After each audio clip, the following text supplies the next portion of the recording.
అసలేం జరిగిందో నువ్వు చెప్పు సేతుపతి. శివాలయం భక్తులతో రద్దీగా ఉంది మహారాజా. అప్పుడే దేవసేన కూడా దర్శనార్థం వచ్చారు.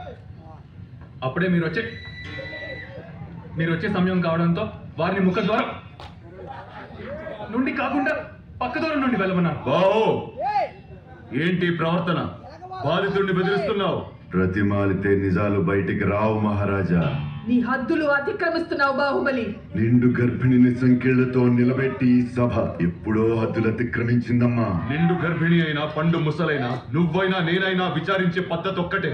అసలేం జరిగిందో తెలుసా నీకు? ఏం జరిగింది దేవసేన?